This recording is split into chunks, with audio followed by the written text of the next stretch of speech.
Bonsoir à tous, bonsoir à toutes. On va commencer. Mon nom est Emmanuel Spiri. Je suis l'organisateur, l'initiateur de cette conférence qui est placée, comme vous avez pu le voir, sous un quadruple parrainage. Tout d'abord, celui du réseau du protocole, que je co-préside, qui est l'association qui réunit les professionnels du protocole en France et en Europe. En effet, les questions mémorielles font partie de l'ADN des métiers du protocole. Parrainage également, évidemment, du souvenir français, puisque notre conférencier de ce soir en est le président général. Parrainage également de l'association des anciens ou des alumni de Sciences Po Strasbourg, dont je suis vice-président. Et enfin, parrainage de l'association des auditeurs de l'IHEDN Paris-Île-de-France. Je fais également partie du bureau de cette association. Alors, rassurez-vous, je ne vais pas déflorer le sujet, je vais laisser notre conférencier le faire. Simplement, je voulais dire quelques mots pour, même si la plupart d'entre vous, je pense, le connaissez, vous le présenter. Alors, Serge Barcellini, vous avez exercé de nombreuses responsabilités au sein du ministère des Anciens Combattants. Vous y avez été nommé notamment à 3 reprises directeur de cabinet du secrétaire d'État. Vous avez été directeur de cabinet adjoint aussi du ministre de la Défense et directeur général de l'Office national des anciens combattants et victimes de guerre, directeur des statuts et inspecteur général. Et vous avez été nommé contrôleur général des armées en 2000. Par ailleurs, vous avez créé en 1982 la structure en charge de la politique de mémoire combattante de l'État et avez dirigé pendant de nombreuses années la structure devenue aujourd'hui la DMCA, c'est-à-dire la Direction de la mémoire, de la culture et des archives. À ce titre, il vous est revenu de définir l'ensemble du socle sur lequel repose la politique de mémoire combattante de l'État. Vous avez par ailleurs également effectué une partie de votre carrière dans les collectivités auprès de l'administration de la région Lorraine, dont vous avez été le directeur général des services et le directeur de la mission Histoire de Verdun. Historien de formation, vous avez aussi enseigné 10 années à l'IEP, à l'Institut d'études politiques de Paris, et avez publié de nombreux articles et ouvrages sur les questions mémorielles.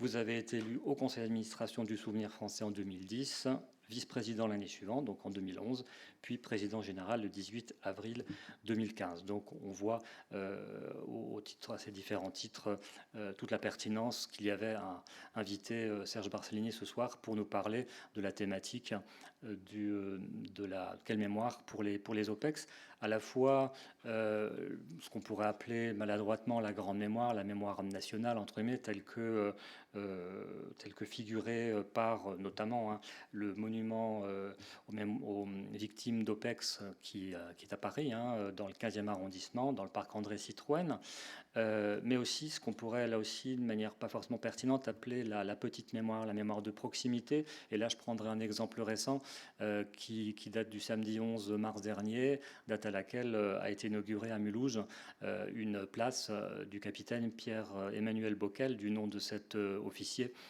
décédé au Mali dans un accident d'hélicoptère en novembre 2019. Et cette cérémonie a réuni un public très nombreux. Et donc je pense que ces deux mémoires doivent impérativement être prises en compte simultanément. Et je le répète, la petite mémoire, la mémoire de proximité familiale, amicale, etc., n'est pas moins importante et pas moins vivace que la grande mémoire nationale. Voilà, j'en dirai pas plus, je suis déjà allé trop loin. En tout cas, merci à vous pour votre présence ce soir. Je rappelle juste, comme dans toutes nos conférences, la règle du jeu, donc environ 20 minutes, 30 minutes d'intervention par notre intervenant, suivi d'un temps équivalent d'échange, de questions-réponses avec la salle, donc ce qui nous fera terminer aux alentours de 20 heures. Merci beaucoup.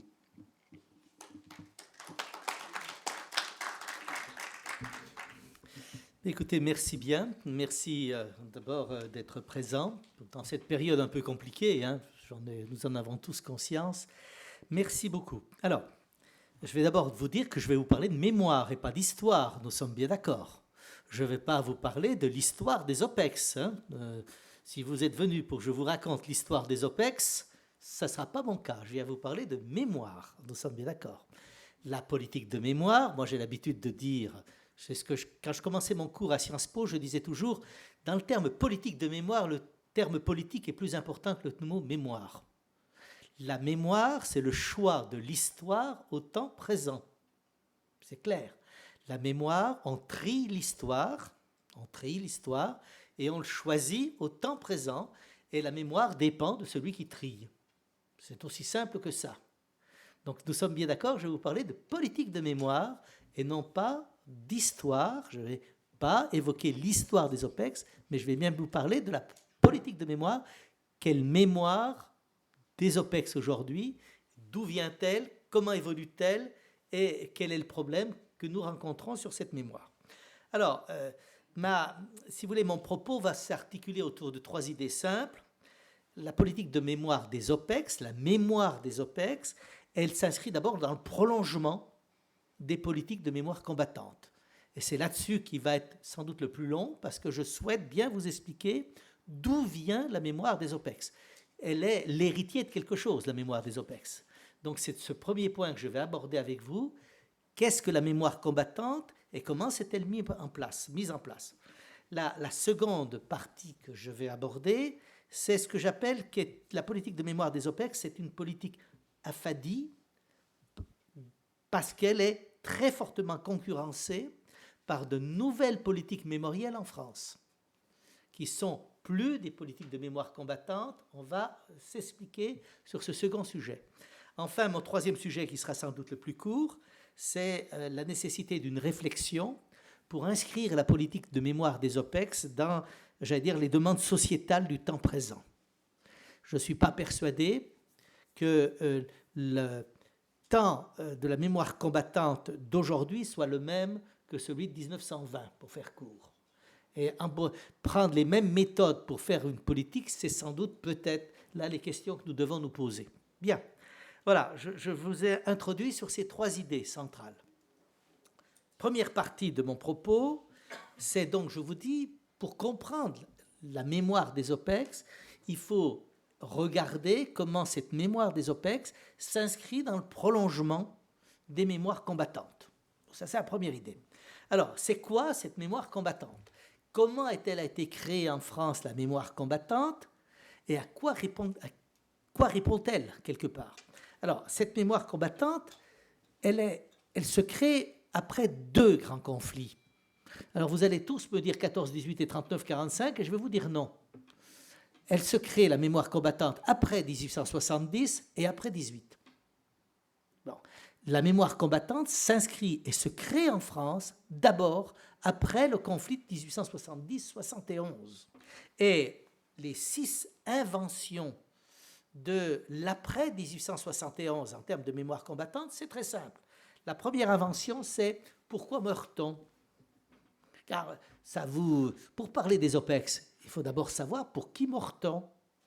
Alors, bien sûr, nécessairement, vous allez me dire, on meurt pour la France. C'est tout nouveau en 1870. Avant 1870, on ne meurt pas du tout pour la France. On meurt pour le roi, on meurt pour l'empereur. Et c'est simplement à partir de 1870 qu'il y a une première réflexion qui crée la mention, qui n'est pas une mention créée à l'époque, mais on meurt pour la patrie.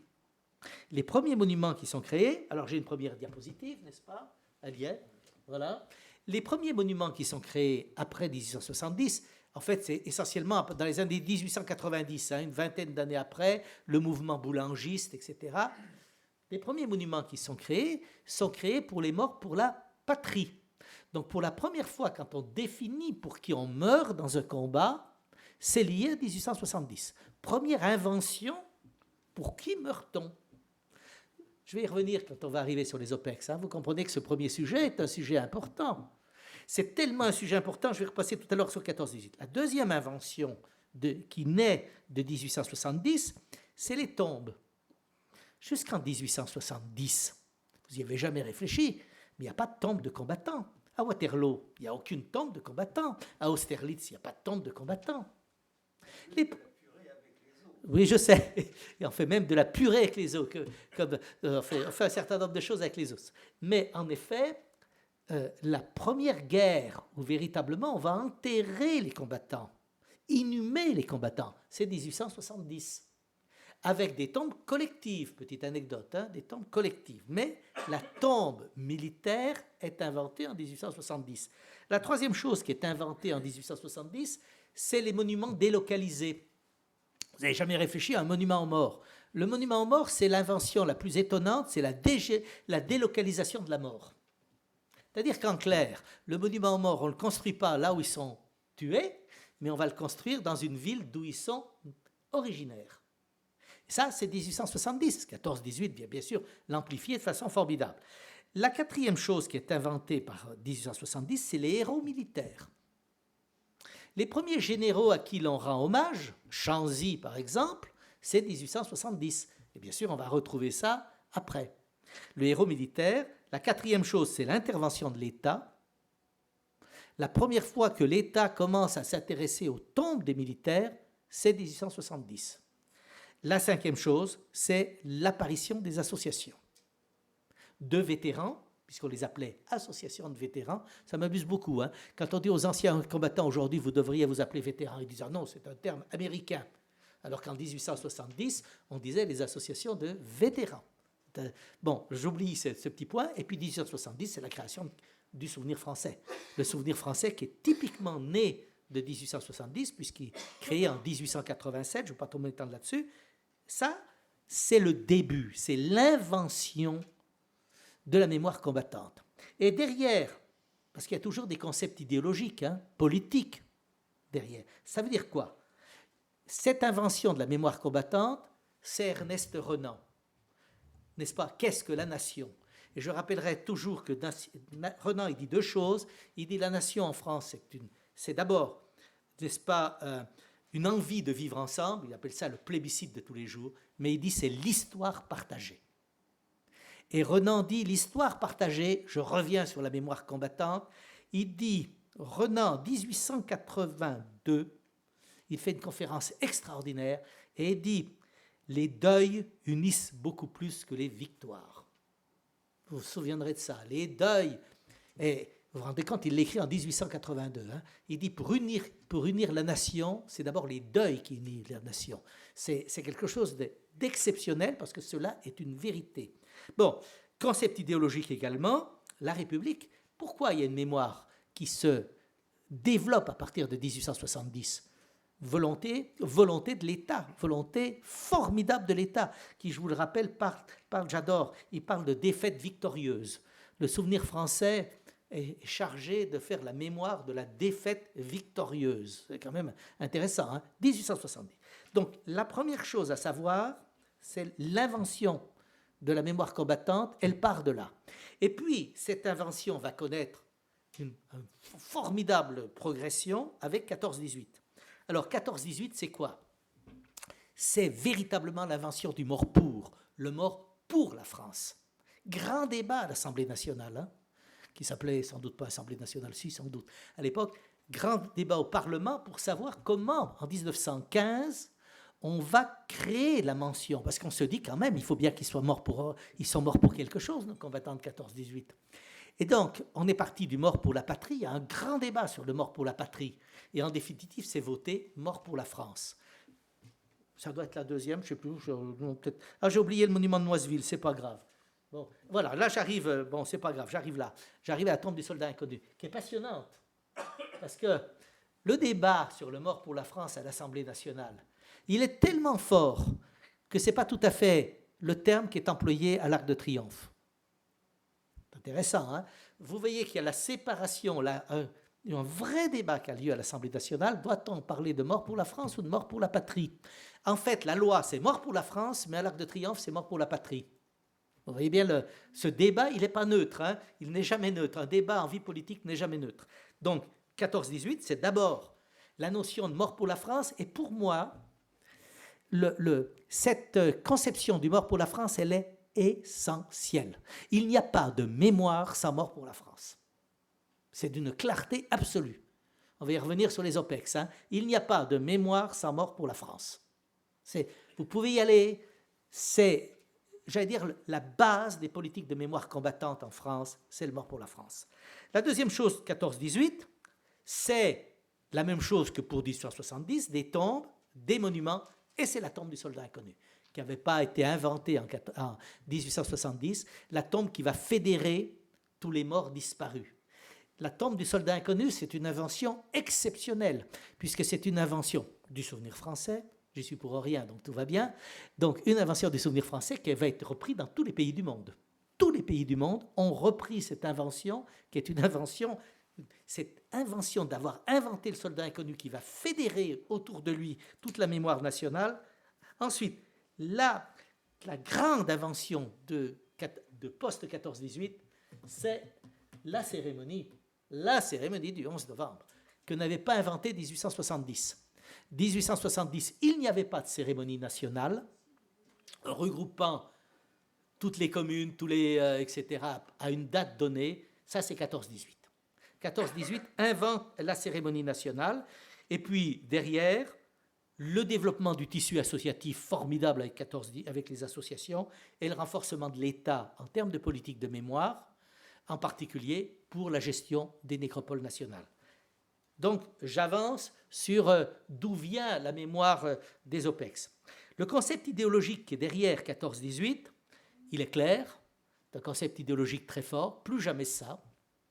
Le rôle des associations va être fondamental au lendemain de 14-18, et puis avec un État qui va jouer entre la fierté de la victoire et le funéraire. D'où l'ambiguïté du 11 novembre. Est-ce que le 11 novembre, c'est une cérémonie funéraire ou est-ce que c'est une cérémonie victorieuse? On voit bien que depuis le début, il y a cette réflexion et cette ambiguïté idéologique derrière le 11 novembre. Qu'est-ce qui s'est passé après? Vous avez, entre 70 et 14-18, toute la politique de mémoire, elle est prête. Les grandes cérémonies, les tombes, les monuments délocalisés, et le mort pour, qui est essentiel. L'État qui s'en occupe et les associations. Vous avez l'ensemble des politiques de mémoire combattante, elles sont créées. Vous sortez de 1918, la politique de mémoire, elle est créée. Et à partir de là, ça va être que des ressucés, des remises en place de politiques de mémoire qui vont partir de cette... Alors, qu'est-ce qui se passe après ? 39-45, la politique de mémoire de 39-45, très compliquée. La politique de mémoire de 39-45, il n'y a rien de pas plus compliqué. Vous savez comment on le voit? Un décret de fin 44, je ne sais plus la date parce que je ne regarde pas toutes les dates à tous les jours, fin 44, De Gaulle signe un décret. Il est revenu, il est au pouvoir ici, c'est le petit temps de la période où il est là. C'est le décret qui donne la mention mort pour la France pour 39-45. Vous n'y avez jamais réfléchi, il n'y a rien de plus compliqué. Dans le décret, il y a 20 catégories. 14-18, c'était simple comme tout, et un poilu qui tombe sur le champ de bataille est mort pour la France. Point.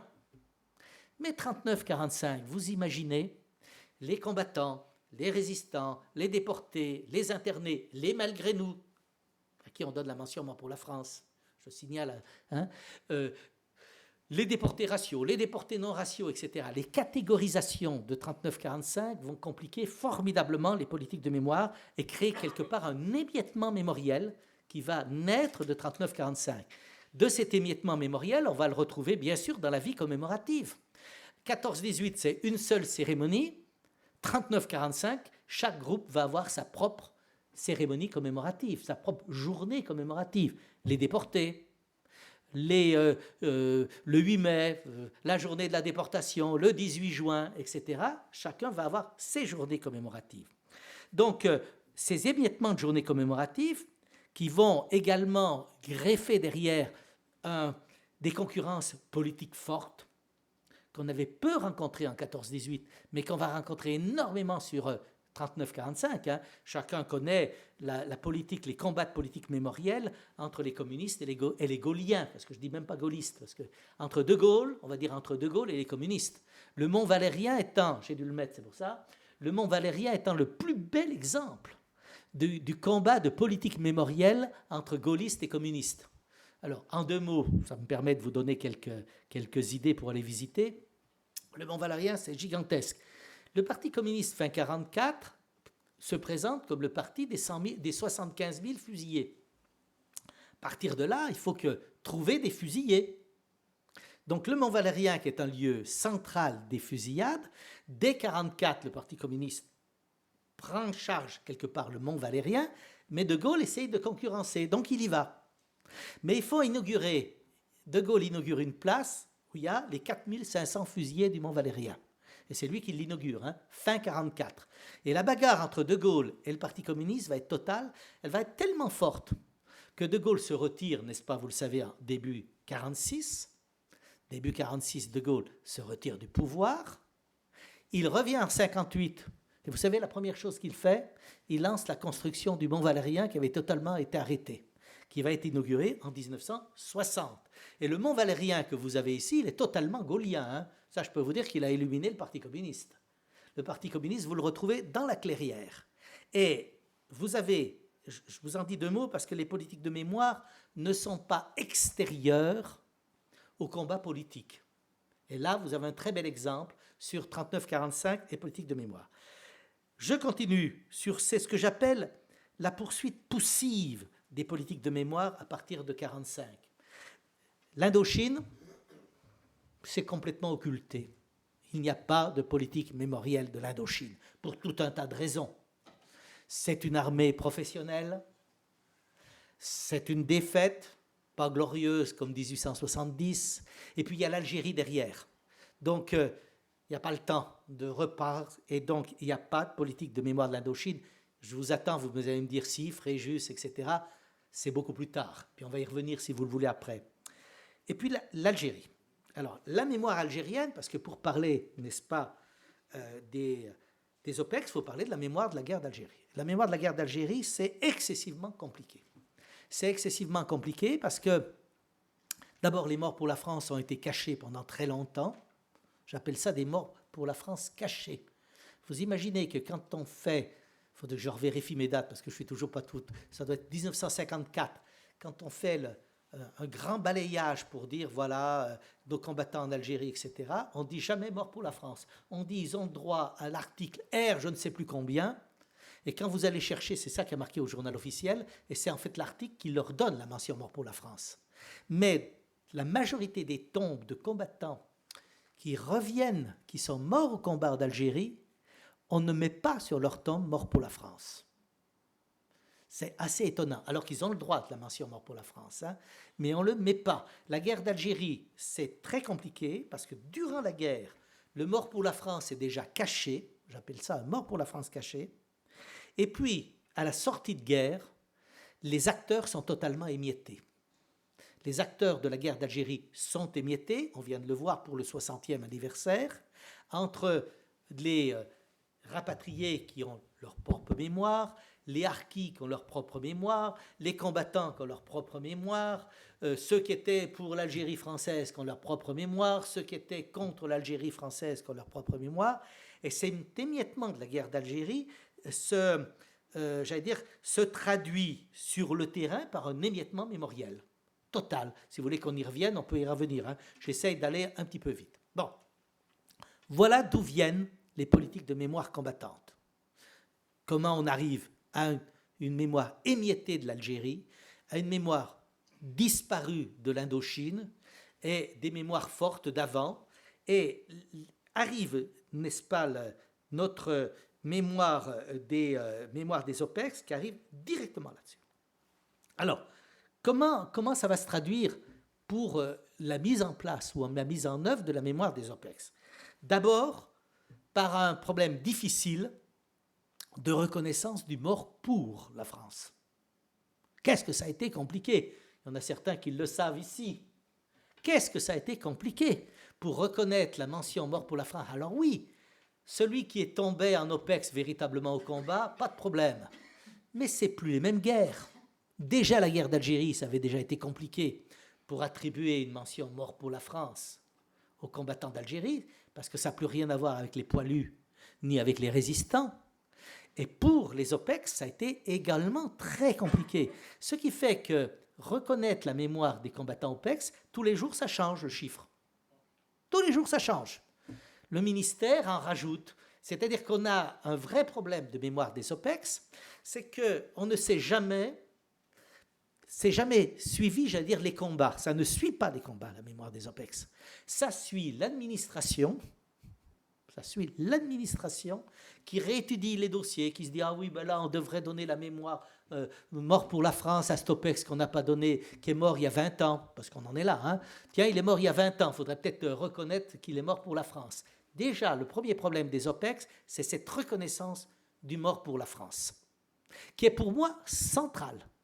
Mais je le redis bien, parce que si on ne comprend pas que c'est ça qui est le socle des mémoires combattantes, c'est la reconnaissance du mort pour la France. Le second problème pour les morts pour les OPEX, c'est que tous les corps sont restitués aux familles. Je m'explique. C'est un grand débat, ça, en France. La grande différence entre les Français et les Britanniques, elle est là. Les Britanniques, quand vous mourrez pour la Grande-Bretagne, vous êtes enterré là où vous êtes mort. Et la famille, aucun droit. C'est-à-dire que la nation est supérieure à la famille pour les Britanniques, ce qui explique qu'il y a 2500 cimetières britanniques en France. Tous les combattants britanniques, ça va plus loin, du Commonwealth, tous les combattants du Commonwealth sont inhumés là où ils ont été tués. En France, comme d'habitude, c'est compliqué. En 14-18, on a ouvert la restitution des corps aux familles, mais on a dit, allez, on vous demande de nous les laisser. Donc, grosso modo, pour 14-18, vous avez 750 000 corps qui sont dans les nécropoles nationales, et vous en avez 300 000 qui sont revenus dans les cimetières communaux. Pour 39-45, on a restitué 60 à 70%. Pour l'Algérie, on a restitué 100%. Et pour les OPEX, on a restitué 99,9%. Or, restituer des corps, ce n'est pas la même chose que de faire des nécropoles nationales. Je vous le dis. Donc, là aussi, affaiblissement en termes de lieux mémoriels et en termes de politique d'enracinement de la mémoire que nous avons sur les OPEX. La troisième chose sur les OPEX, il n'y a pas de héros. C'est exactement comme la guerre d'Algérie. Où sont les héros de la guerre d'Algérie? Alors, je sais bien, vous allez me dire, un mort pour la France, c'est un héros. Je connais la réponse. Hein. Un mort pour la France, c'est une victime héroïsée, c'est un héros. Sauf qu'en 14-18, les héros, il y avait des héros, les généraux. Donc, on mettait des plaques aux généraux, on mettait des monuments aux généraux, on mettait des rues aux généraux. Où sont les héros de la guerre d'Algérie? Vous aurez du mal à me trouver un général de la guerre d'Algérie qui a une plaque quelque part. Hein. Bon. Et le problème des OPEX est exactement le même. Les OPEX, pour qu'il y ait mémoire, et c'est une invention de 1870, il faut qu'il y ait des héros. 14-18, des héros, il y en a partout dans le quartier. Hein. Les tombes des généraux, vous pouvez y aller. Hein. Allez trouver une tombe de héros pour la guerre d'Indochine, pour la guerre d'Algérie et pour les OPEX. Et ça veut dire que la mémoire est moins enracinée, plus faible, c'est une évidence. Hein. Pour les OPEX, dernière chose, les dates difficiles. 14-18, génial, on a le 11 novembre. 39-45, compliqué, en plus possible, une date pour chaque groupe. Et depuis l'Algérie, n'en parlons pas, 3 dates, 3 journées nationales, il faut le faire pour l'Algérie. Hein. Puis il y en a une 4e qui est demandée aujourd'hui. Je me dis, il ne manquait plus que ça. Alors là, on ne va plus s'y retrouver du tout. Pour les OPEX, le problème, c'est soit on vient au 11 novembre, on va en débattre tout à l'heure si vous voulez, il faut que je vous ouvre un peu les possibilités, parce que je vais vous en parler après. Donc, aujourd'hui, pour les OPEX, voilà la situation. Les tentatives de mise en place de la mémoire existent, vous l'avez dit tout à l'heure. Tentatives fortes, alors je ne sais plus où j'en suis là. J'en étais où? Guerre d'Algérie, bon voilà, je vous ai dit tout sur la guerre d'Algérie. Après, j'en suis où là? Alors, j'arrive sur les tentatives des OPEX. La mémoire OPEX dans les tentatives, c'est plusieurs idées, qui ne sont pas mauvaises d'ailleurs. Comme il n'y a pas de tombe, comme il n'y a pas de cérémonie, il n'y a plus de tombe nationale des OPEX. Il y a le passage sur le pont Alexandre III. Et c'est quand même un moment éphémère, hein, si vous voyez ce que je veux dire. Je vais quand même vous expliquer un truc de fou sur les OPEX. Quand on restitue les corps, le ministère paye tout. Moi, ça me fait hurler, hein, moi qui étais directeur de cabinet, je peux vous en parler. C'est-à-dire que l'État, quand il dit à une famille, la famille récupère le corps d'un combattant. L'État paye tout. Le cercueil, la cérémonie, le transfert, etc. Mais après, il ne veut plus savoir. Après, ça devient un bien privé. Ça va tellement loin qu'on a du mal à savoir où ils sont inhumés. Je vous le dis entre nous, hein. Même pour les OPEX, nous avons du mal aujourd'hui pour savoir où ils sont inhumés. Je ne sais pas si vous imaginez. Pour la guerre d'Algérie, n'en parlons pas. Sur les 25 000 corps de la guerre d'Algérie, il y a au moins 10 000, on ne sait même pas où ils sont inhumés. Parce que comme ils ont été restitués aux familles, à partir de là, on oublie. Et ça, c'est un problème. Parce que la mémoire, c'est une affaire de pierre, c'est une affaire d'émotion, c'est une affaire de personnes inhumées. Pour moi, c'est essentiel. Hein. C'est mon côté souvenir français. Hein. Qu'est-ce que je voulais vous dire aussi sur le problème des tentatives? Le rassemblement sur le pont des Invalides est une vraie invention que les autres générations n'avaient pas inventée. Donc c'est pour ça que je vous le montre. Hein. Je tiens à vous le montrer. Et le monument André Citroën. Le monument André Citroën est une vraie invention, mais qui est quand même une invention. Vous y réfléchissez jamais. Tout le monde me dit, il est génial ce monument. C'est la copie entre nous de la tombe d'un général aux Invalides. Hein. Sauf que aux Invalides, ils ont mis le cercueil dessus. Là, on a fait disparaître le cercueil. Alors tout le monde trouve ça génial, et moi je me dis, quand même, faire un monument avec une tombe disparue, ça m'a toujours intrigué. Parce que la tombe, c'est quand même, excusez-moi, c'est du lourd en termes de mémoire. Là, on fait quand même un monument sans corps et sans cercueil. Il est beau, hein? J'ai rien à dire sur le côté esthétique du monument. Le côté esthétique du monument, c'est génial. C'est un vrai problème. Bon, Parc André Citroën, en tout cas, je tenais à le redire, c'est une réussite. Et puis, vous l'avez dit tout à l'heure, arrivent aujourd'hui des initiatives.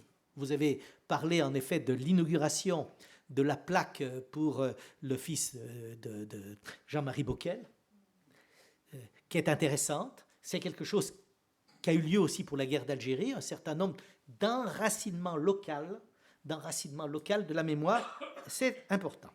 Mais ce qui se pose au problème, la grande nouveauté pour les OPEX par rapport aux autres mémoires combattantes du temps jadis, 14-18, 39-45, voire Algérie, c'est la concurrence mémorielle aujourd'hui. Alors la concurrence mémorielle, qu'est-ce que ça veut dire? Alors déjà, je vais vous en parler.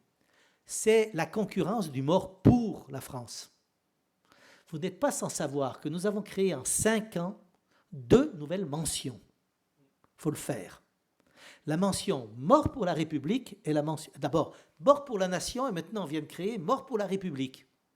Si le français moyen peut comprendre la différence entre un mort pour la France, un mort pour la République et un mort pour la nation, bonne chance.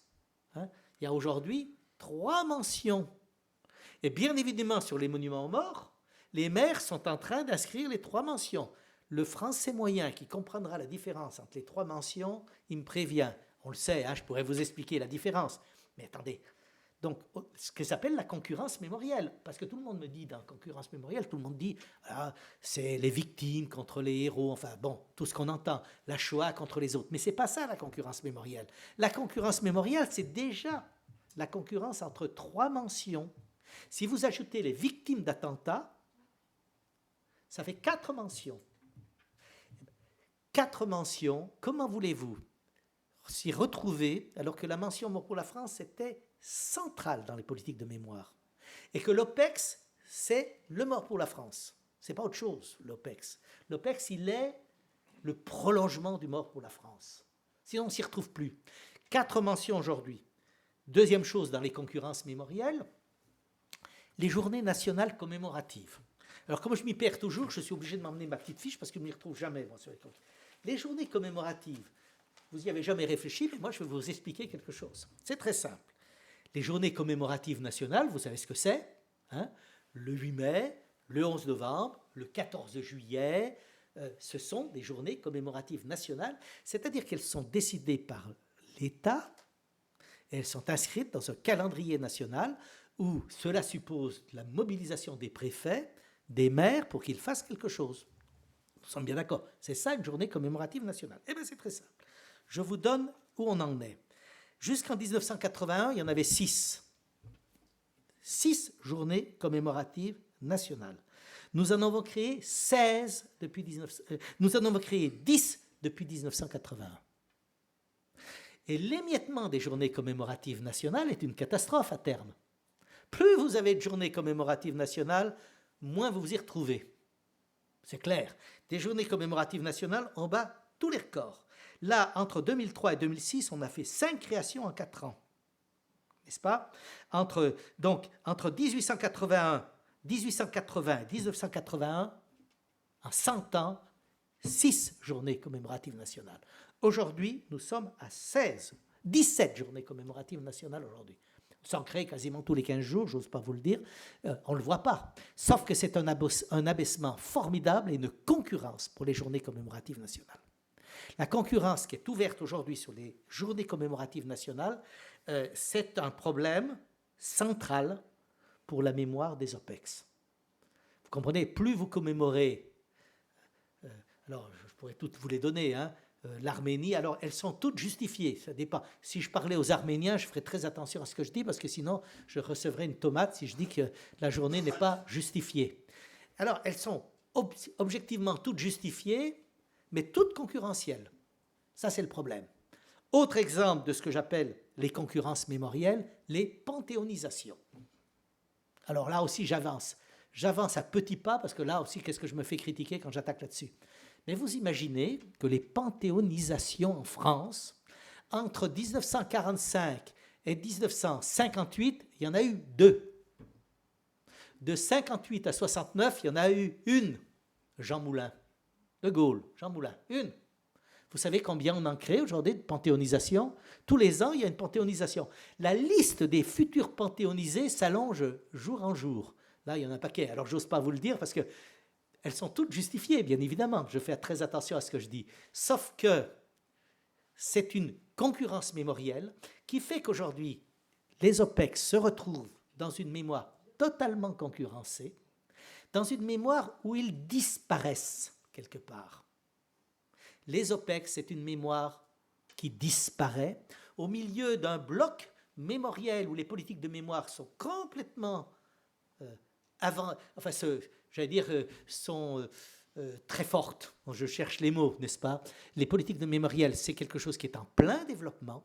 C'est tellement en plein développement que c'est des concurrences qui s'ouvrent tous les jours et qui fait que les OPEX, qui sont les héritiers de 14-18, qui sont les héritiers d'une mémoire combattante, se retrouvent totalement marginalisés. Voilà. Alors, je termine en vous disant, c'est ça mon problème. Alors, réflexion pour demain. Alors, qu'est-ce qu'on fait? Parce que c'est ça le problème. Qu'est-ce qu'on fait? Je suis ceux qui disent qu'il faut revoir fondamentalement la politique de mémoire. Alors, je suis très gêné pour le dire parce que j'y ai quand même participé. Hein. Voilà, il me regarde. Oui, je sais, comme directeur de cabinet, j'ai créé quelques journées commémoratives. Puis maintenant, je dis, il y en a trop. C'est jamais bon. Hein? C'est jamais bon, je vous le dis. Mais moi, je le reconnais. Je vous dis qu'il est urgent de repenser notre politique mémorielle, que ce n'est pas possible de créer des mentions morts pour en permanence, qu'il n'est pas possible de continuer à créer des journées commémoratives nationales, ce n'est pas possible. Il faut même resserrer le calendrier, ce n'est pas possible. Vous ne pouvez pas sensibiliser des jeunes scolaires si vous leur dites qu'il y a 17 journées commémoratives nationales. Alors ils vont faire quoi? Ils vont faire la Shoah, ils vont faire l'Arménie, ils vont faire l'esclavage. Est-ce qu'ils vont faire la 14-18 ou le 18 juin? Bien évidemment, ils prendront les journées les plus près de leur pensée et non pas à la pensée de leur grand-père d'avant. Donc, nous savons ici qu'il faut réinventer des politiques mémorielles. J'en suis, moi, honnêtement persuadé qu'il faut revoir notre politique pour les cimetières et les tombes de morts pour la France. J'ai l'habitude de dire que le mort pour la France, c'est un croisement de 3 mémoires familiales, locales et nationales. La tombe d'un mort pour la France, elle est essentielle parce qu'elle peut servir à rien pendant 50 ans, mais si vous l'avez fait disparaître, vous vous direz où il est. Je vais vous donner un exemple. Pour le centenaire, je voulais retrouver le type qui avait joué du clairon le 11 novembre 1918. Alors, on l'a cherché, mais il a disparu. Il avait été inhumé à Chartres, Mais à Chartres, ça tombe, un beau jour, était en déshérence, et le squelette de celui qui a joué du clairon le 11 novembre 1918, il est dans l'ossuaire anonyme de Chartres. Alors on a rattrapé parce qu'on a mis sur l'ossuaire, ici est inhumé, enfin, vous voyez un peu. Hein. Donc, pour vous dire que pendant 50 ans, une tombe, ça peut servir strictement à rien, mais vous ne pouvez pas anticiper, c'est un moment de mémoire, et les moments de mémoire, ça doit servir dans le long terme. Donc ça, c'est un problème, les tombes, aujourd'hui. Deuxièmement, les plaques et les monuments, il y a une vraie politique à mettre en œuvre. Je vous le dis entre nous, des plaques qui en disparaissent tous les jours à Paris. Vous ne l'avez jamais vu, mais moi je vous le dis. Voilà comment ça se passe. Comme les plaques en 1945, elles ont été mises sur les immeubles sans qu'on demande leur avis aux copropriétaires. Hein, en 1945, vous avez imaginé, s'il y a un copropriétaire qui aurait refusé une plaque où il y aurait marqué « ici a été torturé » ou « ici a été fusillé », il n'y a pas un copropriétaire qui aurait osé bouger en 1945. Hein. Sauf que quand on refait la façade, on est d'accord, quand on refait la façade, personne ne regarde, hop, et la plaque disparaît. Des plaques en disparaissent régulièrement aujourd'hui. Bon. Voilà, des exemples très précis. Je vais vous donner un autre exemple qui m'inquiète en termes de politique de mémoire. Le gouvernement a fait voter, en fin d'année 2022, une loi merveilleuse que personne n'a vue, strictement que personne n'a vue, sur le nom des rues, en clair. Pour que le GPS fonctionne, vous n'avez jamais réfléchi à ça, moi non plus, je n'avais pas réfléchi. Pour que le GPS fonctionne, il faut que les rues soient baptisées. Vous me suivez? 30% des rues dans les villages français n'avaient pas de nom. Dans les petites villes, il y a combien de rues qui n'avaient pas de nom? Alors, d'un seul coup, les maires doivent en catastrophe donner des noms aux rues. Ça, en pagaille en ce moment. Hein. Alors moi, j'ai écrit à tous les maires leur disant « Ne mettez pas tous les noms du temps présent. Réfléchissez à l'histoire. » Parce que c'est tellement facile de donner le nom d'une panthéonisée récente, vous voyez à qui je fais allusion, parce que alors là, elle va avoir des rues partout, parce qu'elle est dans la modernité. Et moi, je leur dis, attention, vous avez ces problèmes pour le nom des rues. La mémoire, ça se réfléchit. La mémoire, ça se réfléchit. Donc aujourd'hui, partant des OPEX, nous devons nous ouvrir, je ne sais plus où j'en suis là, voilà, voilà, vous avez tous compris ce que j'ai mis hein, comme panthéonisation. Là, elle va en avoir des rues, hein. Parce que les maires, hein, ça je peux vous dire, hein, puis vous n'avez pas intérêt de dire quelque chose, parce qu'après, vous êtes anti-féministe, vous êtes anti-tout. Moi, je dis rien. Hein. Ouh là là, je fais attention. Mais ce que je veux dire, c'est pas bien. Les noms de rues, ça se réfléchit. Or, en ce moment, on baptise à tout va, on dénomme à tout va des noms de rues. Or, les rues, c'est de la mémoire. Vous l'avez dit tout à l'heure pour Bockel. Les rues, c'est de la mémoire. C'est pas quelque chose qui tombe comme ça. Hein. Donc, je pense qu'aujourd'hui, à partir des OPEX, c'est une réflexion globale sur les politiques de mémoire qui doit être conduite. Elle est urgente. Elle est d'autant plus urgente que le monde ancien combattant est en train de se transformer de façon colossale. C'est-à-dire la génération d'Algérie qui porte la mémoire combattante depuis une dizaine d'années, celle de 39-45 était déjà en train de décliner. Celle d'Algérie aura disparu dans 10 ans. J'espère qu'il n'y a pas un ancien d'Algérie ici, sinon, là aussi, je me fais tout de suite critiquer. Elle aura disparu dans 10 ans, la génération d'Algérie. On le sait bien. Hein. La génération OPEX va avoir un problème. C'était ma dernière photo, non? Oui, c'est sur la France-Afrique. La génération OPEX va avoir un problème. Vous pouvez le mettre. Hein. Ah ben, vous l'avez déjà mis. Voilà. La génération OPEX va avoir un problème. Les OPEX, c'était quelque chose qui marchait bien. La France était très présente pour les OPEX. Avec la politique africaine d'arrêt, puisque c'est vraiment un arrêt, hein, nous sommes bien d'accord, les OPEX, il ne va pas s'en créer tous les jours hein, aujourd'hui. C'est un débat qu'on peut avoir. C'est-à-dire que le nombre d'OPEX est relativement faible pour être la puissance dominante, si elle est toute seule, pour porter les politiques de mémoire combattante. Voilà. Je pense que ces questions-là sont centrales et sont devant nous. Et je pense qu'il faut réfléchir justement à la place de la société civile en France, ce que j'appelle la société civile. J'ai l'habitude de dire, moi qui ai été un étatiste pur, sucre, maintenant je suis très société civile. Hein. Quand on passe dans les associations, on comprend ce qu'est la société civile. Hein. Et je pense que fondamentalement, nous devons réfléchir sur les politiques de mémoire. Elles sont devant nous, et à partir des OPEX, c'est central à partir de cette réflexion. Voilà ce que je voulais vous dire. Merci de m'avoir écouté.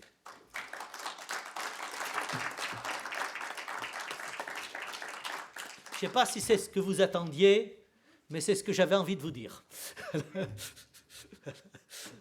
Monsieur, allez-y. Oui, je suis le général en deuxième section, Éric Octocrès. Cher Président, je vous félicite pour la clarté de votre propos. Vraiment, j'ai été ébloui par la manière dont vos idées sont claires. Je voudrais faire quelques observations ou témoignages. Allez-y. En commençant par dire que pour un soldat qui est aujourd'hui en opération, merci. Pour un soldat qui est aujourd'hui en opération, il n'a pas conscience que ce qu'il fait appartient à l'histoire et devra rentrer dans la mémoire. Voilà. C'est un point qui est très important à citer. La deuxième chose que je voudrais souligner, c'est qu'on a aujourd'hui un nombre d'associations qui sont en train de perdre des adhérents. Pourquoi ? Parce que l'UNC, il n'y a plus de guerre, parce que ceci, cela. Et donc aujourd'hui, je suis personnellement administrateur de l'ANOPEX, l'Association nationale des combattants des opérations extérieures. Nous avons un danger qui nous guette dans le cadre de la dilution dont vous parlez, c'est celui de la compétition entre les associations. Et il y a vraiment un besoin urgent de rassemblement pour essayer d'être efficace. Je voudrais aussi intervenir, alors j'en suis désolé, je vais être peut-être un petit peu très respectueux mais désagréable. Vous avez commencé là votre propos en parlant du monument aux OPEX, en disant, je cite, « monument aux victimes d'opérations ». Et là, je me mets à genoux et je pleure. Il s'agit du monument aux morts pour la France en opération. Et un mort en opération n'est pas une victime. Commençons par dire les choses clairement. Si on ne le fait pas, ça ne sert à rien de parler de mémoire. Voilà. Je le dis avec émotion, j'ai un petit peu d'expérience des OPEX. Alors, un autre point que je voudrais souligner aussi, c'est qu'aujourd'hui, les OPEX, bien sûr, il y a le problème de leur visibilité. Je n'ai pas en tête le nombre d'opérations qui ont été reconnues, parce qu'il faut qu'elles portent un nom d'opération, il faut qu'elles soient reconnues. On ne doit pas être loin de 180, mais il faudrait vraiment vérifier le chiffre qui fait que ça crée du désordre. Les opérations, on est face à une difficulté, c'est qu'il n'y a plus de guerre. Nous sommes en période de conflit. Donc voilà, le problème juridique, vous en avez très clairement parlé, vous m'excuserez, j'apporte peut-être des informations complémentaires. Ensuite, un autre point très ponctuel, vous avez parlé de Jean-Marie Bockel, un homme politique bien connu, de son fils.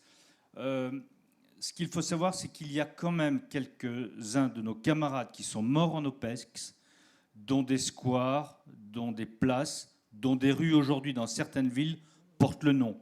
Donc effectivement, parler de Jean-Marie Bockel, oui, je ne le contredis pas. Je tiens simplement à souligner que nous avons également d'autres camarades, pas assez. Et je retiens vraiment de votre intervention le fait qu'aujourd'hui, au niveau du baptême des rues, il y a une vraie difficulté pour que la mémoire puisse y trouver toute sa place. Voilà. Ensuite, pour ce qui est du monument aux morts pour la France en opération, j'ai été très intéressé par votre témoignage sur l'absence de cercueil. Je me permets quand même d'attirer l'attention sur le fait que quand on en fait le tour, vous avez le nom de tous les soldats regroupés par opération qui sont morts pour la France. C'est très intéressant. Et ces soldats sont bien morts pour la France. J'ai le souvenir au Liban d'un de nos camarades qui s'est suicidé. Son nom ne figure pas sur le monument. Il n'est pas mort pour la France. Voilà. Donc il y a quand même une notion qui est importante. Voilà quelques éléments de témoignage que je me suis permis, cher Président. Merci. C'est nous qui vous remercions, mon général. Merci bien. À vous, monsieur. Je dirai 2-3 choses après, mais je vous écoute d'abord. Hein. Je vous donne le micro parce que nos échanges sont enregistrés pour information. il y a quelques années, j'étais dans une association et l'un des membres était président des membres de la Légion d'honneur de Paris. On avait parlé du monument pour les OPEX. Et à l'époque, devant les Invalides, au haut de l'avenue de Breteuil, il devait y avoir une sorte de semi-enterré avec une dalle au-dessus. Et surtout, le monument qui commémorait une OPEX devait être fait en une pierre qui avait été recueillie sur le territoire où s'était déroulé cette OPEX. Alors, est-ce que vous pourriez nous dire pourquoi ce projet, qui était beaucoup plus visible et placé de manière beaucoup plus claire par rapport à ce qui s'est fait chez Citroën, enfin pour être un peu... Vous voulez me faire vraiment avoir des ennuis, mais je vous le dirai. Ensuite, à vous. Ben, écoutez, sur ces deux premiers points, en général, d'abord, vous avez raison sur l'émiettement des OPEX. C'est un problème, ça. Hein. Il est difficile. Autant 14-18, c'était simple. Ils étaient tous sur le même champ de bataille. Déjà 39-45, je vous l'ai dit, 20 groupes différents. Hein, reconnus morts pour la France. 20. Alors, les OPEX, en effet, alors je ne sais plus si c'est 180, je ne vais pas regarder non plus les chiffres, hein, mais en effet, le nombre d'OPEX, de champs de bataille en quelque sorte, ou d'interventions, de conflits, sont tellement nombreux et différents que ça pose en effet un problème d'unification du groupe. Parce que c'est de ça dont il s'agit, d'unification du groupe. D'où l'importance du mort pour la France. C'est la seule chose qui unifie le groupe. On est bien d'accord, hein? Ce qui unifie le groupe des OPEX, c'est le fait qu'ils sont, ceux qui sont morts, ils sont morts pour la France. À part, bon, ce que vous avez dit tout à l'heure. Hein? C'est ce qui unifie la globalité du groupe OPEX. C'est pour moi essentiel. C'était la même chose en 39-45. Hein? Ce qui unifie le groupe des 39-45 entre un résistant et un combattant de Dunkerque, c'est le mort pour la France. Bon, c'est essentiel. D'où le problème. Quand vous banalisez la mention mort pour la France, ben vous abaissez ce concept-là. Bon, donc je tenais à vous le dire. Sur le problème des associations, moi je suis moins... Comment dire? Vous savez, je me suis, comme j'ai été directeur de cabinet de ministre des Anciens Combattants, le monde associatif, je le connais par cœur. En plus, j'étais directeur général de l'ONAC, alors vous avez compris, je connais le monde associatif. Ben, je ne sais pas. Pendant longtemps, j'étais un peu comme vous, je me disais, la multiplication des associations affaiblit les associations. Là, j'en suis moins persuadé aujourd'hui. C'est ça qui est étonnant. Hein. J'en suis moins persuadé. Parce que ce qui a fait l'originalité, j'allais dire l'exceptionnalité française, c'est les drapeaux. C'est le mort pour la France, c'est les drapeaux. Qu'est-ce qui fait l'exceptionnalité française? C'est le monument aux morts avec tous les drapeaux qui étaient devant. Ça, c'est la masse. Or, ça, c'est la masse, la diversification associative qui veut dire ça. Le jour où vous n'avez plus qu'une seule association, je vous rappelle qu'il n'y a plus qu'un seul drapeau. Hein? Donc, aujourd'hui, je ne suis pas persuadé. Alors, ce qui est un autre problème aujourd'hui, c'est que les associations sont en train de s'épuiser. Je fais attention à ce que je dis. Hein. Vous les avez citées, elles s'épuisent. Il y a moins d'adhérents, ce qui est normal. J'ai le même problème au Souvenir français, qui n'est pas une association d'anciens combattants. J'insiste. Tout le monde peut y rentrer. J'insiste, mais j'ai le même problème. L'épuisement du monde ancien combattant se retrouve un peu dans l'épuisement du Souvenir français, qui est arrêté. Donc, moi, ça va. Moi, j'ai arrêté l'épuisement. Mais ce que je veux dire, c'est quand même un problème. Je ne suis pas, en tout cas, persuadé que le fait qu'il y ait plusieurs associations puisse générer un problème. Vous voyez, ça, c'est vous qui le dites, mais vous voyez, je n'en suis pas persuadé. Et je vais même vous dire quelque chose d'autre. La force des associations françaises, c'est qu'elles ont été capables, les associations d'anciens combattants, de se réunir quand il fallait combattre. Je dis bien, regardez l'Algérie. Elles ont été capables, alors qu'elles étaient totalement divisées, entre la FNACA et l'UNC, je peux vous dire, c'était pas... Ben, elles se sont mis quand même d'accord quand il a fallu se battre pour obtenir un certain nombre de choses. Moi, je regarde ça, vous voyez, j'ai mis un peu d'eau dans mon vin sur ce sujet. Hein. Ceci étant dit, je vais quand même vous dire, quoi qu'il arrive, le monde combattant va fortement baisser. Et si alors là, je prêche pour ma paroisse, mais vous m'avez invité Souvenir français, donc je prêche pour ma paroisse. S'il n'y a pas demain une grande association mémorielle nationale capable d'avoir une vision nationale de la mémoire, nous allons avoir un émiettement mémoriel épouvantable. Nous aurons dans chaque commune de France l'association de défense des Harkis, l'association de défense des tirailleurs sénégalais, l'association de défense des Arméniens, l'association de défense de De Gaulle, l'association de défense de Verdun. On va à un émiettement colossal des politiques de mémoire. Et je reviens à Renan. Renan, il dit, attention, mémoire partagée, histoire partagée. Si les Français n'ont pas une histoire partagée commune, ils ne sont plus la France. Moi, c'est ce que je défends, souvenir français. Donc je dis, je défends ma paroisse, bien évidemment, je dis, mais je la défends très fortement parce que je pense que ce qui nous attend dans les 20 ans qui viennent, c'est un risque d'émiettement mémoriel total, chacun tirant pour sa mémoire, avec tout ce que ça veut dire. Hein. Ça veut dire des journées commémoratives en pagaille, des panthéonisations en pagaille, c'est ce qui est commencé. C'est objectivement là où on va, si on ne réfléchit pas globalement, c'est exactement là où on va. Vous avez peut-être vu quelque chose, ça me permet de vous parler de quelque chose de très récent, qui est Dien Bien Phu, ceux qui ont bien vu. C'est ma fierté du moment, ça. Hein. Ça faisait 4 mois que je me battais parce qu'il y a un archéologue, membre du Souvenir français, qui vient me voir il y a 4 mois et qui me dit il y a un problème à Dien Bien Phu. Les Vietnamiens sont en train de faire de Dien Bien Phu, qui est l'année prochaine, la grande anniversaire de Dien Bien Phu. Les Vietnamiens sont en train d'en faire une grande politique de mémoire. Ils vont faire disparaître, on va être des rachitiques, ça va être la grande victoire de Dien Bien Phu vietnamienne. Et pour ça, il y a un petit aérodrome à Dien Bien Phu et ils vont le transformer en aéroport international. Ils sont en train de faire un boulot extraordinaire. Et bien évidemment, comme l'aérodrome, c'est les Français qui l'avaient fait pendant la guerre, il est en plein au milieu de notre champ de bataille, le nôtre. Et bien évidemment, pour élargir l'aérodrome, pour en faire un aéroport, c'est à coup de bulldozer et on touche tous les squelettes qu'on est en train de retrouver. Premier coup de bulldozer, 2 squelettes qui remontent, les nôtres. Alors, l'archéologue vient me voir et il me dit, il faut qu'on fasse quelque chose, c'est pas possible. Et donc il me dit, il faut qu'on fasse une campagne d'archéologie préventive, comme on sait faire en France, entre les Vietnamiens et nous. 4 mois.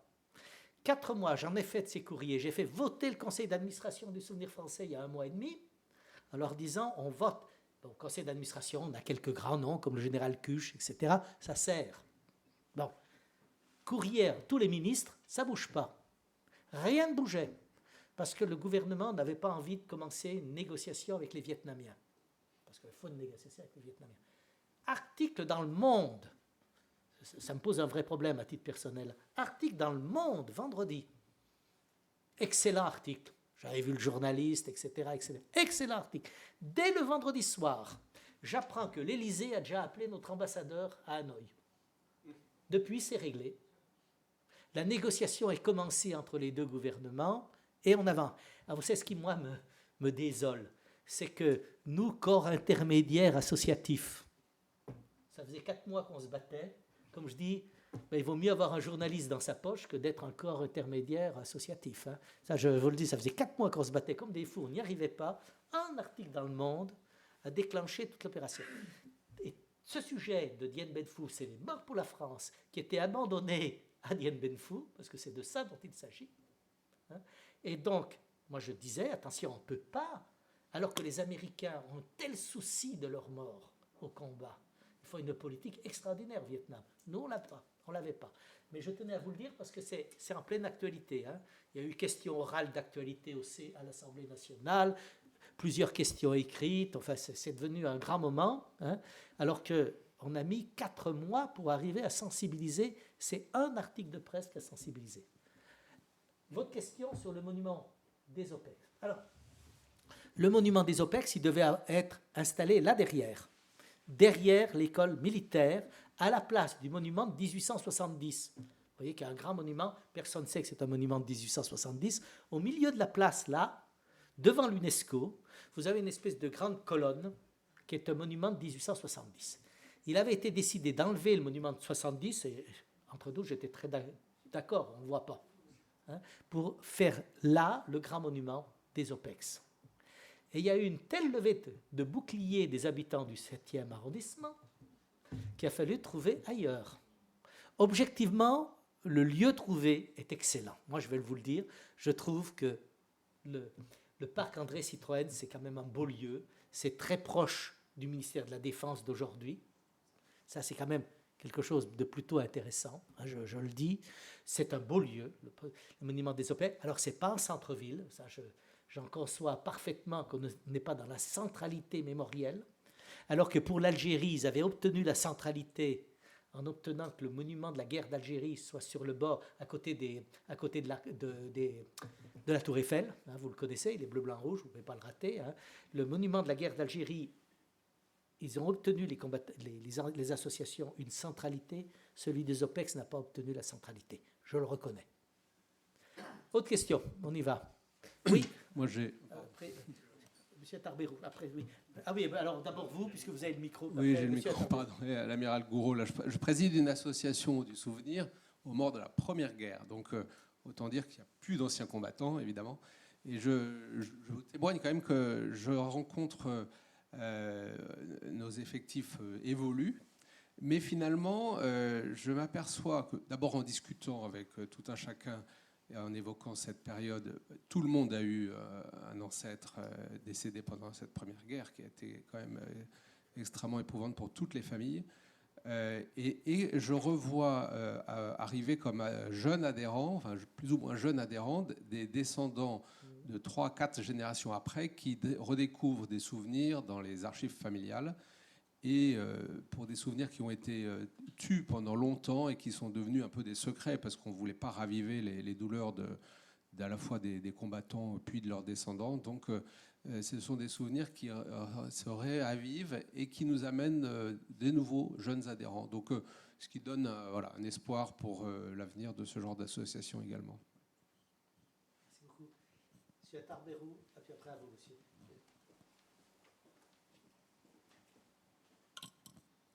C'est plutôt donc, des réactions. Encore merci beaucoup donc, Président donc, pour cette clarté. J'ai appris donc, beaucoup de choses donc, aujourd'hui, même si ça fait des années que je participe. Sur les associations, il est important donc, qu'on ait une diversité donc, des associations. Parce que donc, les associations, hormis donc, regrouper donc, leurs adhérents, elles ont une place donc, dans le protocole donc, national et que quelque part, donc, ce n'est pas une association qui peut donc, le conserver. On est quand même donc, le 8 mai, donc, le 11 novembre, sous l'Arc de Triomphe pour accueillir donc, le président de la République. C'est juste un exemple. 1870, 14-18 ont donné aux associations donc, une préséance donc, dans le protocole et voire même, donc, on a quand même donc, encore donc, un secrétaire d'État, on a quand même donc, toute une administration, donc l'ONAC, qui est là. Il faut qu'on puisse donc, le préserver. Il ne faut pas que l'ONAC ou donc, notre administration soit donc, une sous-direction donc, d'un ministère. Et donc il faut qu'on fasse attention et c'est les associations qui sont donc, des corps intermédiaires qui peuvent le faire. Sur le monument OPEX, donc, ça a été quand même donc, une très longue histoire. Il y a eu donc, quand même donc, la place Vauban. La place Vauban, donc, voir donc, les bus donc, qui s'arrêtaient donc, place Vauban était mieux que de voir donc, la perspective donc, d'un monument OPEX. Et c'est pour ça qu'on est arrivé donc, au parc André Citroën. Ça a été tellement fait rapidement, malgré donc, la longueur de discussion. Donc, le cercueil, certes, donc, il y a eu 3 projets, puisque j'étais membre donc, de la commission. Il n'y a eu que 3 projets, et il a fallu choisir donc, le mieux et donc, le plus significatif. Donc voilà, donc, c'est pour ça que le cercueil n'y est pas. C'est une belle réalisation, avec encore un petit peu de défaut, parce qu'on aurait aimé, et c'est ce qu'on nous a vendu donc, à l'époque, ça devait être inscrit donc, dans le marbre et en lettres d'or. Voilà. Et puis, sur donc, les OPEX, notre inconvénient, c'est qu'on a 54 ans donc, de distance entre la première donc, et la deuxième. On nous a rajouté l'AFN de 62 donc, à 64, donc, ce qui fait que même dans les textes, les OPEX, donc, on ne sait pas donc, quand on part de 69, loi du 4 janvier 93, donc le 15 mars 1969, mais maintenant, il faudrait peut-être aussi donc, l'inscrire donc, dans les textes. Sur le monument, 772 militaires sont morts en opération extérieure, 597 sont sur le monument. Les autres n'ont pas de reconnaissance. Alors c'est une reconnaissance au niveau militaire, c'est une reconnaissance aussi donc, pour leur famille. On se bat donc pour ça, donc pour qu'il y ait au moins donc une mention. L'inconvénient, c'est pas tellement le politique. Le politique a envie de faire les choses, mais c'est aussi donc l'administration donc qui donc coupe donc les cheveux donc en quatre et qui elle donc, donc trouve toujours donc des biais donc pour ne pas le faire. Donc c'est aussi ça donc la difficulté. Et puis donc les OPEX. Donc si on avait une journée mémorielle pour pouvoir se retrouver, pour pouvoir discuter donc justement de notre mémoire et redéfinir donc une politique mémorielle pour les OPEX parce qu'il n'y en a pas. Voilà. Merci bien, monsieur.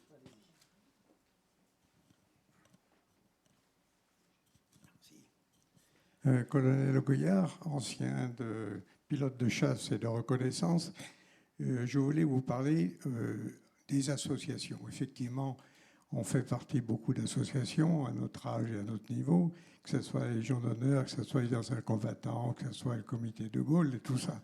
On s'aperçoit que la relève n'est pas assurée.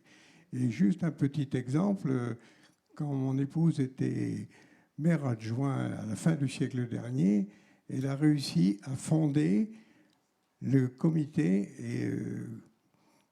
des enfants. On appelle ça le conseil municipal des enfants.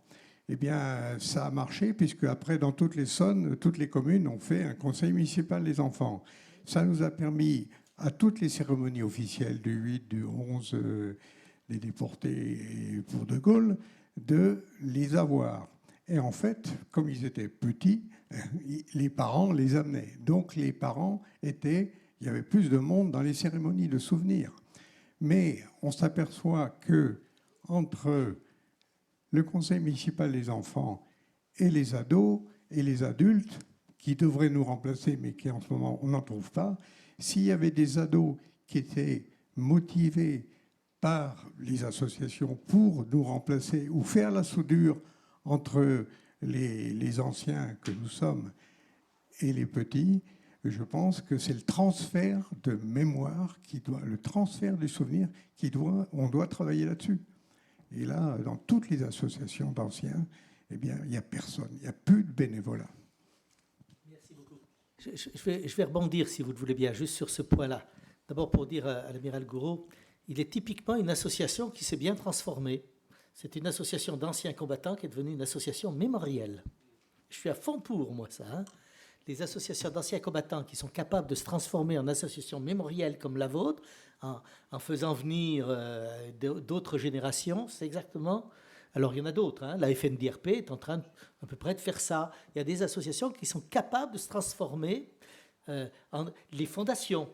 Alors, sauf qu'elles n'ont pas de droit d'adhérent, mais les fondations sont des associations transformées, qui étaient des associations d'anciens combattants, qui se transforment après. Bon, ça, c'est la première chose. La deuxième chose que je voulais vous dire, je suis beaucoup moins désespéré que tout le monde, moi, ici. Hein.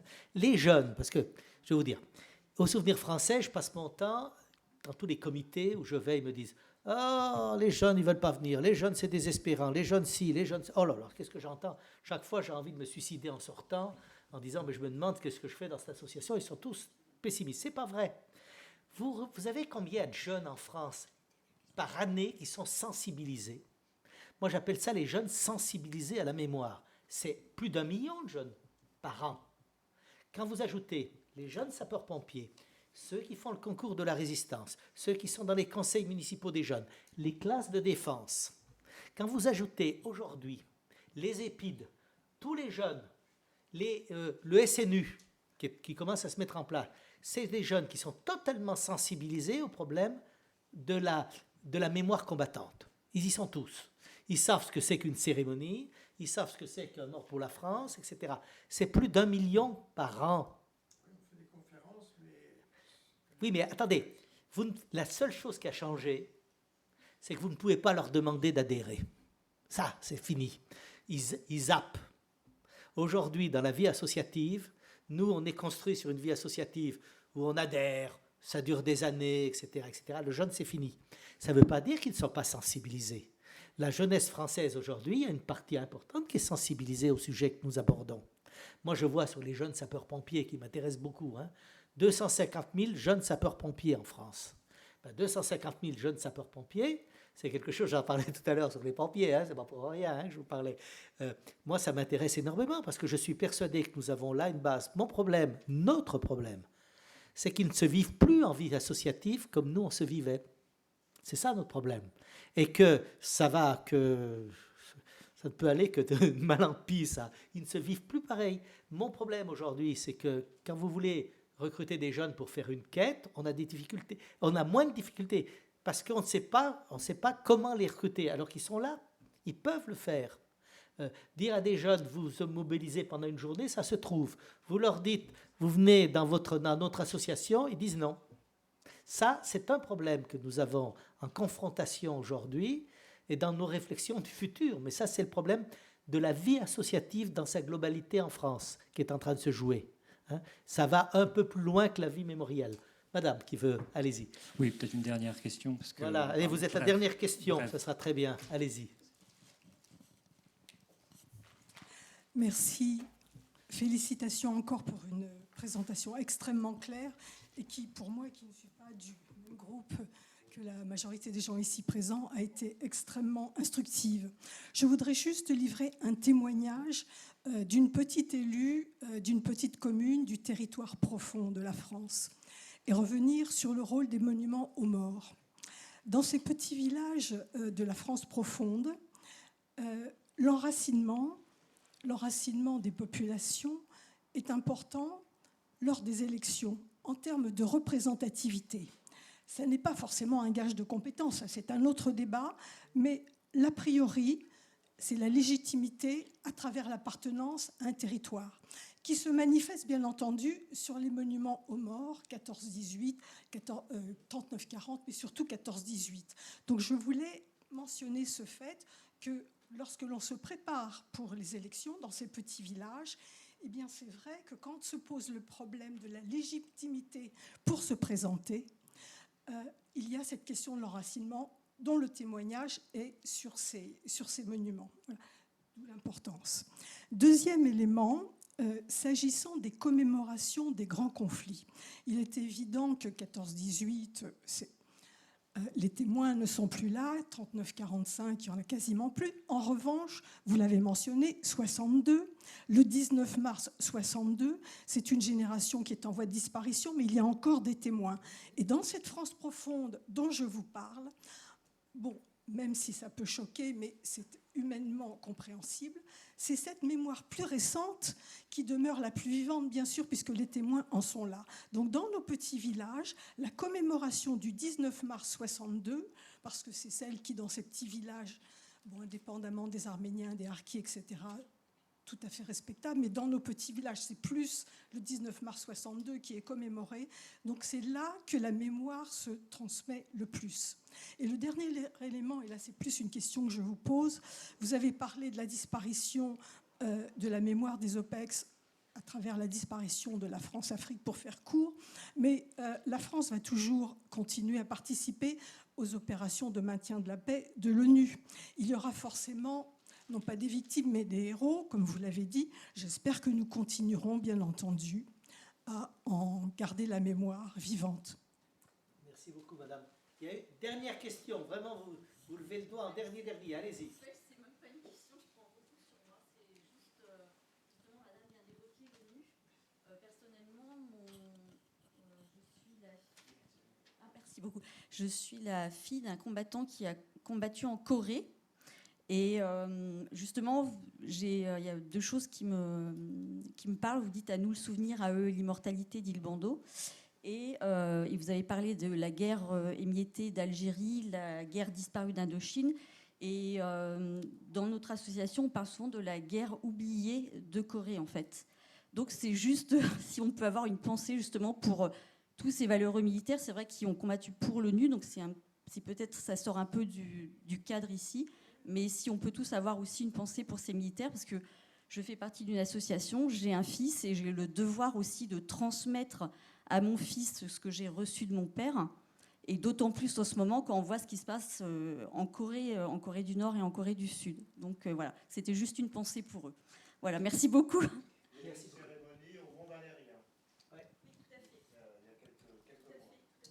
Bon, en conclusion, Votre dernière intervention est intéressante parce que ça renvoie à M. Attard-Berrou. Hein. Quand est-ce qu'on commence les OPEX? Parce que lui, il les commence en 1969, vous avez vu? C'est le gouvernement. Vous avez compris pourquoi la Corée n'est pas tout à fait dans les OPEX. Hein, je vous le rappelle, c'est compliqué comme tout. Parce que même la fin de la guerre d'Algérie, 62-64, la guerre est quand même terminée. À partir du moment où on donne la carte du combattant, 62-64, c'est quoi? Il n'y a pas de guerre. Donc, bon, bref, c'est compliqué. Ce que j'appelle, ce qui est toujours compliqué, c'est entre l'histoire et la mémoire. Parce que là, on y revient totalement. Comment on considère ces guerres, comment on les a administrativées, parce que c'est le cas. Et la guerre de Corée, vous payez très cher la guerre de Corée, parce que est-ce que vous êtes des OPEX? Alors, le gouvernement dit non, vous n'êtes pas sur le monument. Vous n'êtes pas sur le monument des OPEX. Donc la guerre de Corée s'est retrouvée totalement isolée, j'allais dire presque comme une guerre secondaire, excusez-moi de dire ça, parce que je n'ai pas le droit de le penser, mais vous voyez bien le problème. C'est le problème des OPEX, entre l'histoire et la mémoire. Qu'est-ce que vient faire l'administration? Parce que c'est ça, l'administration a décidé, après des débats à n'en plus finir, quand est-ce que commençaient les OPEX. Les OPEX, ça commence à 69, c'est pas la guerre de Corée. C'est exactement le sujet en le concluant. Et puis la deuxième chose que je voudrais vous dire, pour revenir sur le sujet des journées commémoratives nationales. Moi, vous ne savez pas ce qui m'inquiète, c'est la disparition des journées commémoratives locales. Trop de nations, trop de journées nationales tuent les petites cérémonies. Or, dans nos communes dont vous parliez tout à l'heure, il y a une histoire partagée dans les communes. C'est l'histoire de la libération de la commune, le combat des maquis de la commune, etc., etc. Et ça, c'est des cérémonies qui vont disparaître au profit des grandes journées commémoratives nationales. Vous avez parlé du 19 mars, par exemple, hein, qui est en train de manger la vie commémorative locale. Et ça m'inquiète, parce que là aussi, je défends nécessairement de garder le tissu mémoriel local. Je crois que fondamentalement, nous devons ajouter un tissu de mémoriel local à un tissu de mémoriel national. Parce que si nous ne faisons pas ça, là aussi, nous ratons notre affaire. Bref, merci à vous tous. Merci, mesdames et messieurs. Merci d'être venus. Alors, je vous dis, là, je vais encore Souvenir Français. Hein. Quand vous me donnez vos adresses mail, vous recevez la newsletter de Souvenir Français. Et vous saurez tout sur le Souvenir Français en permanence. Il y en a beaucoup d'entre vous qui la reçoivent déjà. Merci beaucoup.